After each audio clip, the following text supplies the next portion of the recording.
का फिर से आपका भूगोल की कक्षा में स्वागत है। हमारा पाठ चल रहा है विश्व के मानचित्र, जिसके अंतिम चरण में हम हैं। आज हम पढ़ेंगे क्षेत्रफेद के बारे में, और इसके बाद जो कि हमारा अंतिम टॉपिक है वो क्षेत्रफेद के बारे में पढ़ेंगे, वृत्तांत लेखन के बारे में पढ़ेंगे, और इसके साथ ही जो आपके स्वाध्याय के लिए कृतियां दी हुई हैं या जो प्रश्न दिए हुए हैं इन्हें हम सॉल्व करेंगे। तो चलिए सबसे पहले हम जानते हैं क्षेत्रफेद हम किसे कहते हैं। क्षेत्रफेद अध्ययन यह भूगोल की महत्वपूर्ण अध्ययन पद्धति है।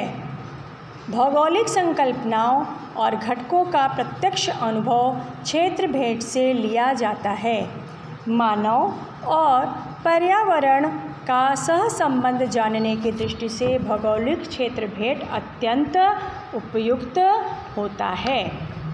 क्षेत्रफेद की पूर्व तैयारी, आपको पता है ना, आप जैसे छोटे थे, नर्सरी में थे तो पिकनिक के लिए जाते थे, तो उस समय हम लोग को समझता नहीं था कुछ भी, बस हमारे लिए फ़न के लिए हम जाते थे। क्षेत्रफेद क्या होता है? क्षेत्रफेद भूगोल का एक महत्वपूर्ण भाग है, जिसके अंदर हम किसी एक क्षेत्र का चुनाव करते हैं और उस जगह पर हम जाकर वहाँ का प्राकृतिक भूरूप, नदी किनारा, बांध, समुद्र तट, प्राकृतिक स्थल, वन क्षेत्र और परिस्थिति की जानकारी हम वहाँ पर प्राप्त करते हैं।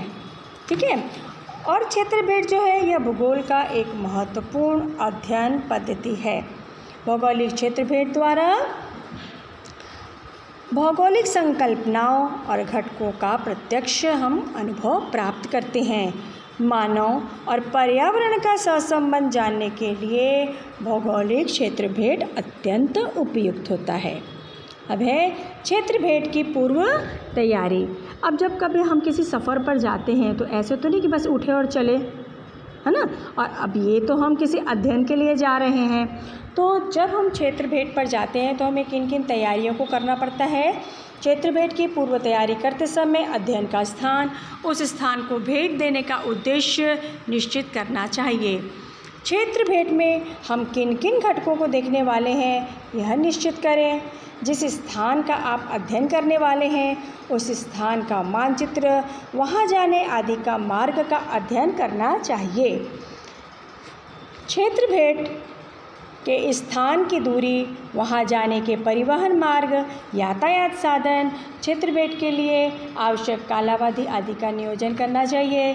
शिक्षकों के मार्गदर्शन के अनुसार नमूना प्रश्नावली तैयार करनी चाहिए। क्षेत्र का चुनाव अब हम कैसे करेंगे? भौगोलिक क्षेत्रफेद का आयोजन विभिन्न घटकों के अध्ययन हेतु किया जाता है, जैसे प्राकृतिक भूरूप, नदी किनारा। क्षेत्रफेद के लिए हम क्या करते हैं? क्षेत्र का चुनाव करते समय भौगोलिक क्षेत्रफेद का आयोजन विभिन्न घटकों के अध्ययन द्वारा किया जाता है, अध्ययन हेतु किया जाता है, जैसे प्राकृतिक भूरूप, नदी किनारा, बांध, समुद्र का तट, पर्यटन स्थान, भौगोलिक घटक आदि से संबंधित संग्रहालय अथवा कार्यालय, वन क्षेत्र आदि। स्थानीय परिस्थिति की जानकारी लेते हुए घटक निश्चित करें और भेंट हेतु आवश्यक अनुमति पत्रों को प्राप्त करें। अभी अनुमति पत्र क्या होते हैं? जैसे मान लो आप किसी वन विभाग के क्षेत्र में जा रहे हैं तो वहाँ पर आप बिना अनुमति के प्रवेश नहीं ले सकते। अगर आप कहीं पर 50 से ज़्यादा लोग जा रहे हैं उसके लिए भी आपके पास हामी पत्र और एक अनुमति पत्र होना जरूरी है। आवश्यक वस्तुएं नोंद पुस्तिका, नमूना प्रश्नावली, पेन, पेंसिल, मापन पट्टी, टेप, दिशा सूचक यंत्र, कैमरा, मानचित्र आदि वस्तुएं अपने साथ रखें। और क्षेत्र अध्ययन के लिए क्या क्या सावधानियां रखनी है? अपने और अन्य की सुरक्षा, सामान की सुरक्षा आवश्यक है। साथ में शिक्षकों की सूचनाओं का आपको उचित ढंग से पालन करना चाहिए। अति दूर अनजान स्थान पर अकेले आपको नहीं जाना है। क्षेत्र अध्ययन के स्थान पर होते समय स्थानीय लोगों से संपर्क करके वहाँ की स्थिति का जायज़ा लीजिए। क्षेत्र अध्ययन के कारण पर्यावरण को हानि ना पहुँचे, यह भी ध्यान में रखना चाहिए। आपातकालीन स्थिति के लिए आपके पास प्रथमोपचार पेटी साथ में रखनी चाहिए, मतलब फर्स्ट एड बॉक्स आपके पास रखनी चाहिए कि अगर कोई आकस्मिक दुर्घटना होती है, छोटी मोटी चोट आपको लगती है, तो आपके पास दवाई, पट्टी आदि का सामान होना चाहिए। फिर है वृत्तांत लेखन। ये बहुत महत्वपूर्ण बात है कि कहीं पर अगर हम होकर आ गए, ठीक है, तो घर में आके जैसे आप कहीं घूमने जाते हैं पूरी कहानी बताते हैं, तो जब हम क्षेत्र भेद कहीं पर करके आते हैं तो उसके लिए वृत्तांत लेखन जरूरी होता है। तो यह किस पर आधारित होता है? क्षेत्र भेद पूर्ण होने पर प्राप्त जानकारी के आधार पर वृत्तांत लेखन कीजिए और निम्न मुद्दों का उपयोग कीजिए। आवश्यकता अनुसार चित्र लगाइए, जैसे प्रस्तावना, स्थान एवं मार्ग मानचित्र, प्राकृतिक घटक, जलवायु, जनसंख्या, पर्यावरणीय समस्या एवं उपाय, भूमि उपयोजन और निष्कर्ष। तो इसके साथ ही हमारा ये पाठ यहाँ पर समाप्त हुआ। अब हमने क्या करना है? पाठ को बहुत अच्छे से पढ़ना है। फिर मैंने जितने भी मानचित्र आपको क्लास में कराए हैं, वो सारे मानचित्र, चाहे वो जनसंख्या का हो, चाहे वो वर्षा का हो वितरण, आपको वो सारे मानचित्र अपनी कॉपी पर बनाने हैं। आप चाहे उसकी फ़ोटो लीजिए, चाहे आप उसका प्रिंट आउट निकालिए और सारे मानचित्रों के आपको प्रश्नोत्तर लिखने हैं। अब हम स्वाध्याय में दिए हुए प्रश्नों को हल करेंगे। प्रश्न पहला है, निम्नलिखित कथन सत्य हैं या असत्य? कारण सहित लिखिए। पहला है, वितरण के मानचित्रों का मुख्य उद्देश्य स्थिति दर्शाना होता है। तो इसका उत्तर क्या होगा? असत्य, क्योंकि वितरण के मानचित्रों का मुख्य उद्देश्य किसी घटक, तापमान, वर्षा, जनसंख्या आदि का किसी प्रदेश में वितरण दर्शाना होता है। अतः दिया हुआ कथन असत्य है। दूसरा, क्षेत्रघन पद्धति के मानचित्र में उपविभाग के लिए घटकों का एक ही मूल्य होता है। बिल्कुल सही है। यह कथन क्या है? सत्य है। क्यों सत्य है? जब हम क्षेत्रघन पद्धति के मानचित्र को बनाते हैं तो उसमें किसी घटक के न्यूनतम और अधिकतम मूल्यों को ध्यान में रखकर 5 से 7 वर्ग हम निर्धारित करते हैं। प्रदेश के प्रत्येक उपविभाग के घटकों के न्यूनतम और अधिकतम मूल्यों को ध्यान में रखकर प्रत्येक उपविभाग का उचित वर्ग में स्थान निश्चित किया जाता है और इस आधार पर संपूर्ण उपविभाग के लिए संबंधित मूल्य वर्ग ही ग्राह्य माना जाता है। इस प्रकार क्षेत्रघन पद्धति के मानचित्र में प्रत्येक उपविभाग के लिए घटकों का एक ही मूल्य होता है, अतः यह कथन सत्य है। तीसरा है, क्षेत्रघन पद्धति के मानचित्र में घटकों के मूल्यानुसार छटाएं नहीं बदलती। यह कथन क्या है? असत्य है, क्योंकि प्रत्येक वर्ग का मूल्य क्षेत्रघन पद्धति में क्या होता है? दूसरे वर्ग से भिन्न होता है। वर्गों के मूल्यों में अंतर होने के आधार पर प्रत्येक वर्ग की रंग छटा दूसरे से भिन्न होती है। इस प्रकार क्षेत्रघन पद्धति के मानचित्र में घटकों के मूल्यानुसार छटाएं बदलती हैं। चौथा है, क्षेत्रघन मानचित्र का उपयोग ऊंचाई दर्शाने के लिए होता है। यह बिल्कुल कथन असत्य है, क्योंकि जिन घटकों का या चरांकों का वितरण संलग्न नहीं होता, जैसे जनसंख्या, पालतू पशु आदि का वितरण, इनका वितरण दर्शाने के लिए क्षेत्रघन मानचित्र का उपयोग किया जाता है। ऊंचाई का वितरण संलग्न होता है और जहाँ पर वितरण संलग्न होता है वहाँ पर क्षेत्रघन मानचित्र का उपयोग न करके हम किसका उपयोग करते हैं? समघन मानचित्र का उपयोग करते हैं। तो यह चौथा वाला कथन क्या है? असत्य है। फिर इसके बाद है ऊ वाला, जनसंख्या का वितरण दर्शाने के लिए समघन मानचित्र का उपयोग किया जाता है, तो यह कथन असत्य है। जनसंख्या जैसे चरांक का वितरण संलग्न नहीं होता है, इसलिए जनसंख्या जैसे घटकों का या चरांक का वितरण दर्शाने के लिए या तो हम बिंदु मानचित्र का प्रयोग करते हैं या फिर हम क्षेत्रघन मानचित्र का उपयोग करते हैं। फिर इसके बाद है बिंदु पद्धति मानचित्र में प्रत्येक बिंदु के लिए उचित पैमाना लेना चाहिए। बिल्कुल सत्य है। बिंदु पद्धति के मानचित्र में स्वतंत्र रूप से बिखरे हुए घटक के मूल्य के अनुसार प्रत्येक बिंदु के आकार का पैमाना निश्चित किया जाता है, इसलिए यह कथन क्या है? सत्य है। बेटा जो क्वेश्चन ये ए वाला है, क्षेत्रघन और समघन मानचित्र सममूल्य रेखाओं द्वारा नहीं बनाए जाते हैं, इसमें पहला वो काट लो, क्षेत्रघन काट दो। प्रश्न ऐसा है, समघन मानचित्र सममूल्य रेखाओं द्वारा नहीं बनाए जाते, क्षेत्रघन कट कर दो। हाँ, तो इसका आंसर है असत्य, क्योंकि जब भी हम समघन मानचित्र बनाते हैं तो सममूल्य रेखाओं का उपयोग किया जाता है। ठीक है। फिर है लास्ट वाला, बिंदु पद्धति से विभिन्न भौगोलिक घटकों का वितरण दर्शाया जाता है। यह कथन एकदम सत्य है। बिंदु पद्धति का मानचित्र निर्माण तैयार करने के लिए किसी भौगोलिक घटक के विषय में गणना प्राप्त करके सांख्यिकी जानकारी का उपयोग किया जाता है। किसी प्रदेश में कोई घटक जिस प्रकार वितरित होता है उसी प्रकार मानचित्र में हम बिंदु बनाकर उस घटक का वितरण दर्शाते हैं। जो घटक किसी प्रदेश में स्वतंत्र रूप से बिखरा होता है, जैसे जनसंख्या, पालतू पशु आदि, उनका वितरण दर्शाने के लिए बिंदु पद्धति अधिक उपयुक्त होती है। इस प्रकार बिंदु पद्धति का उपयोग करके हम विभिन्न भौगोलिक घटकों का वितरण दर्शा सकते हैं। अब हम प्रश्न नंबर 2 देखते हैं। संक्षेप में उत्तर लिखिए। वितरण के मानचित्रों के उपयोग और प्रकार स्पष्ट कीजिए। तो पेज नंबर आप खोलिए, पहला पेज निकालिए।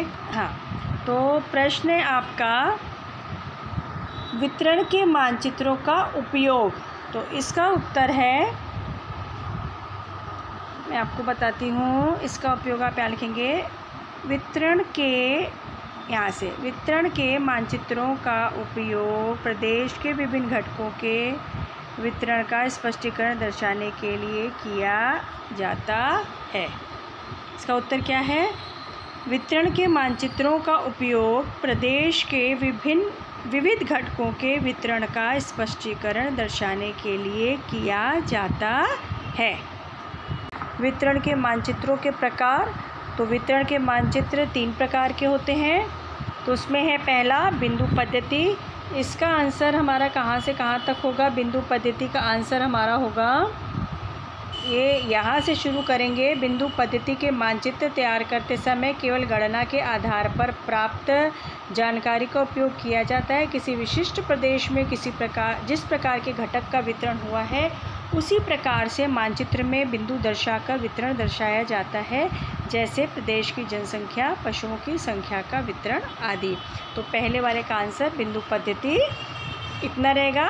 फिर इसके बाद इसका सेकंड प्रकार कौन सा है? सेकंड है क्षेत्रघन पद्धति। तो क्षेत्रघन पद्धति हम देख लेते हैं।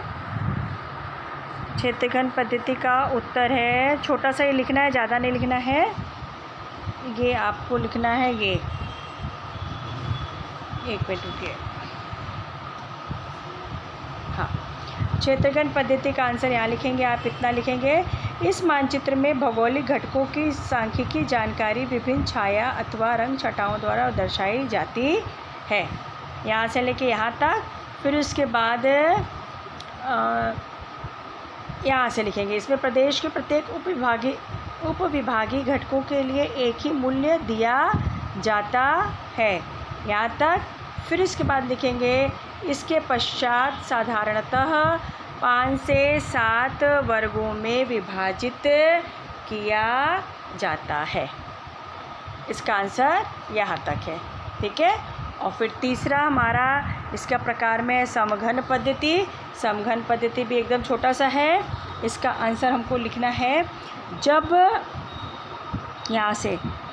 किसी घटक का वितरण बार बार होता है तब उसे दर्शाने के लिए समघन पद्धति का उपयोग किया जाता है, जैसे ऊंचाई, तापमान, वर्षा आदि। इस प्रश्न में आपको तीनों प्रकार के जो वितरण के मानचित्र उनके बारे में बहुत बड़ा लिखने की आवश्यकता नहीं है, आपको शॉर्ट में ही इसके आंसर लिखने हैं। ठीक है। अब इसके बाद नेक्स्ट क्वेश्चन है समघन और क्षेत्रघन पद्धति में अंतर स्पष्ट कीजिए। इसका उत्तर मैं आपको अभी स्क्रीन पर इसका उत्तर अभी आपके सामने आएगा, आप वो कॉपी कर लीजिएगा।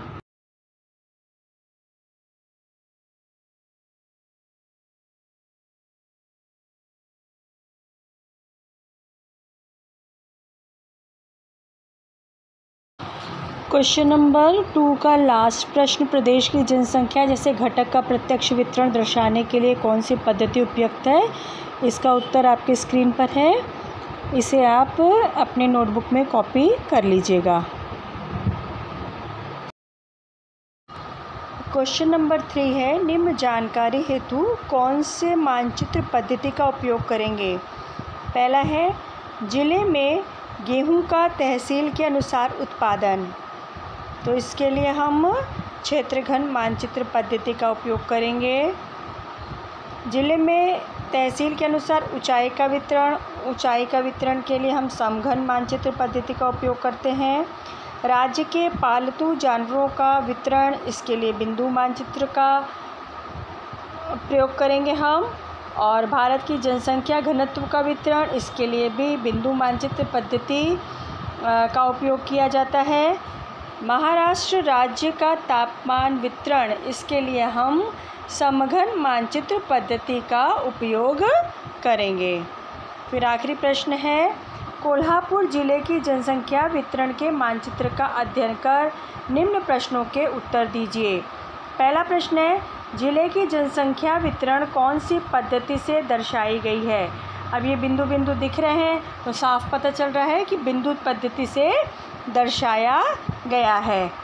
दूसरा प्रश्न है बिंदुओं दिशाओं के संदर्भ में सघन से विरल जनसंख्या का वितरण स्पष्ट कीजिए। सघन मतलब बहुत ज़्यादा और विरल का मतलब होता है कम, तो सघन से विरल, तो ये आप देख सकते हैं ऊपर की तरफ में, मतलब जो उत्तर की दिशा है यहाँ पर सबसे ज़्यादा जनसंख्या है और नीचे की तरफ जहाँ दक्षिण है यहाँ पर सबसे कम जनसंख्या है। तो इसका उत्तर है जिले में जनसंख्या का वितरण उत्तर की ओर सघन और दक्षिण की ओर विरल है। तीसरा प्रश्न है सबसे बड़े बिंदु से दर्शाने वाले स्थान पर जनसंख्या कितनी है और वह स्थान कौन सा है। सबसे बड़ा बिंदु हम अपने कहाँ देखेंगे, स्केल में देखेंगे। इसका पैमाना कितना है, 20 लाख। सबसे बड़े बिंदु का जो घनत्व है जनसंख्या का वो कितना है, 20 लाख। और मानचित्र में ये कौन सी जगह है, ये है कोल्हापुर ज़िले की करवीर तहसील। इसका उत्तर कौन सा है, सबसे बड़े बिंदु से दर्शाए गए स्थान की जनसंख्या 20 लाख है और यह स्थान कोल्हापुर ज़िले की करवीर तहसील है। लास्ट प्रश्न है सबसे कम जनसंख्या कौन सी तहसील में है। मानचित्र देखेंगे और ये देखिए कहाँ पर सबसे कम बिंदु दिखाई दे रहे हैं, तो ये है हमारा सबसे कम और सबसे छोटे वाले बिंदु। तो सबसे कम जनसंख्या गगन बावड़ा तहसील में है।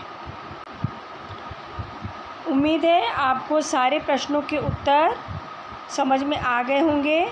इसके साथ ही आपका यह वाला पाठ वितरण के मानचित्र यहाँ पर समाप्त होता है। मिलते हैं फिर एक नए वीडियो में।